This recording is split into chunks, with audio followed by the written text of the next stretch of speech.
Hello students, मैं राजीव मिश्रा।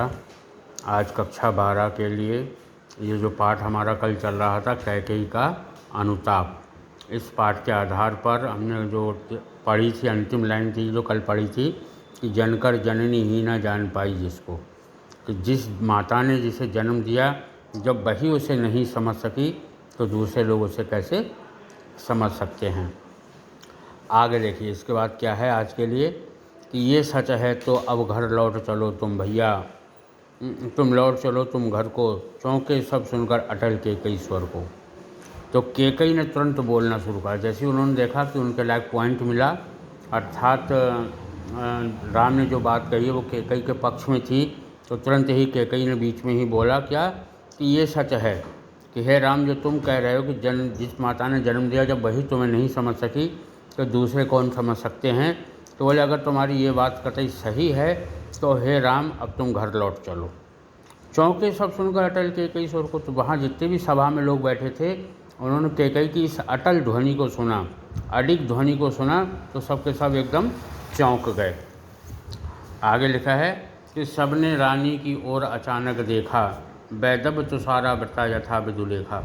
तो सभी लोग यानी जितनी सभा में लोग बैठे थे, अयोध्या के नगरवासी और अयोध्या के राज समाज के जो भी लोग थे वहाँ पर, उन सब ने अचानक सबका ध्यान जो है रानी की ओर चला जाता, रानी कैकेयी की ओर देखने लगते हैं।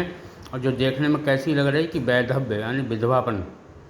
और हमारे यहाँ हिंदू धर्म में जब स्त्रियाँ विधवा हो जाती हैं तो वो सफ़ेद वस्त्र पहनने लगती हैं, तो उनके ऊपर विधवापन कैसा लग रहा था। तुषार आवृत, तुषार माने होता है कोहरा, कोहरा जब छा जाता है तो सफ़ेद सफ़ेद होता है बर्फ़ के समान, तो कोहरे से आवृत माने ढकी हुई, जैसे विधु लेखा, विधु मान होता है चंद्रमा, लेखा माने चांदनी।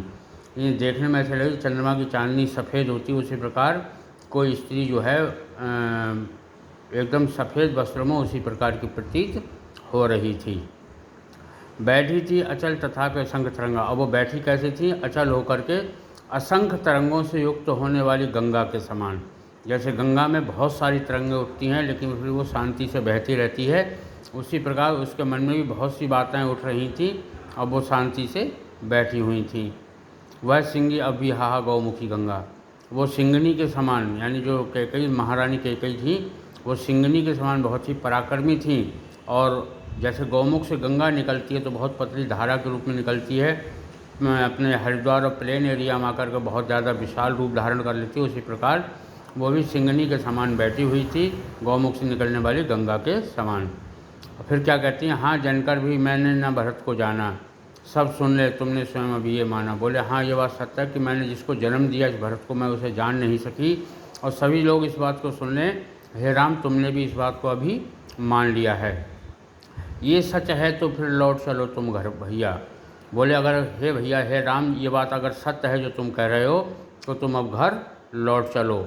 अपराधिन हूँ, अपराधिन मैं हूँ तात तुम्हारी मैया, कि हे राम मैं तुम्हारे तात अर्थात तुम्हारे पिता की अपराधिन हूँ, मैं तुम्हारी माता जो है उनकी अपराधिन हूँ, मैंने ही ऐसा अपराध किया है। दुर्बलता का ही चिन्ह विशेष शपथ है, लेकिन पर अबला के लिए कौन सा पथ है। बोले हम अबला स्त्रियां हैं जो अपने पुत्र मोह में आकर हमने ये सब कुछ किया, क्योंकि पुत्र के मोह में हम लोग दुर्बल हो जाते हैं, कमज़ोर पड़ जाते हैं, यही हम लोगों के लिए विशेषता है। लेकिन हम कहें भी तो क्या करें, अबला जन के लिए और कौन सा मार्ग। अपने पुत्र से अगर वो बिगाड़ कर रखेंगे तो उनकी सेवा की आगे चलकर देखभाल कौन करेगा, इसलिए हमारे लिए और कोई मार्ग भी नहीं है। यदि मैं उकसा गई भरत से हूँ तो पति के समान ही स्वयं पुत्र बिखूँ। लेकिन अगर किसी को ऐसा लगता है कि जैसे मैं भरत से उकसा गई हूँ, मेरा मन भरत से ऊब गया है, तो अगर ऐसा किसी को लगता है तो जैसे मैंने अपने पति को खोया है तो उसी प्रकार मैं पुत्र को भी खोने को तैयार हूँ। तो कुछ लोग कैकेयी को रोकना चाहते हैं बोलने से, तो कैकेयी क्या कहती हैं, ठहरो मत रोको मुझे, कहूँ सो सुन लो। बोले ठहर जाओ, मुझे मत रोको, मैं जो कह रही हूँ उस बात को तुम अच्छे से सुन लो। पाओ यदि उसमें सार उसे सब चुन लो, और अगर तुम्हें उसमें कुछ सार यानी कुछ ऐसा मिले जिससे तुम्हें लगे कि काम की बात है तो उसे सभी लोग मतलब अच्छी ध्यान से चुन लो, सुन लीजिए। कड़के पहाड़ सा पाप मौन रह जाऊँ, मैंने एक पहाड़ के समान एक बहुत विशालकाय पाप किया है कि हे राम तुम्हें वन में भेज दिया, भरत को राजगद्दी मांग ली, और इसी वजह से मेरे पति जो हैं स्वर्गवासी हो गए। इतना बड़ा पाप कर्म मैंने किया है, और इतना बड़ा पाप करने के बाद आज मैं अगर कुछ ना बोलूँ, मौन रह जाऊँ और राई भर भी अनुताप ना करने पाऊँ, और मैं राई बराबर, यानी राई जो है, लाही तो देखिए सरसों, उससे भी छोटा दाना होता है राई, तो बोले उस छोटे से दाने के बराबर भी अगर मैं यानी जरा सा भी अनुताप माने प्रायश्चित पश्चाताप ना कर पाऊँ तो फिर मेरा जीवन व्यर्थ है। शीर्ष नक्षत्र शशि निशा ओस टपका थी, रोती थी नीरव सभा हृदय थपका थी। और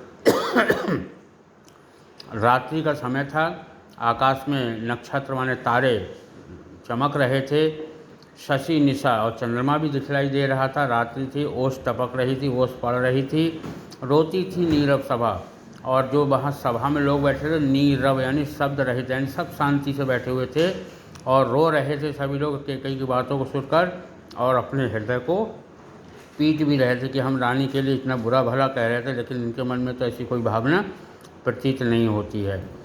उल्का सी रानी दिशा दीप्त करती थी, और रानी जो है उल्का पिंड के समान सबको दिशा मार्गदर्शन कर रही थी, और हर व्यक्ति के अंदर भय विस्मय और खेद भर रही थी। आज के लिए इतना ही, शेष कल।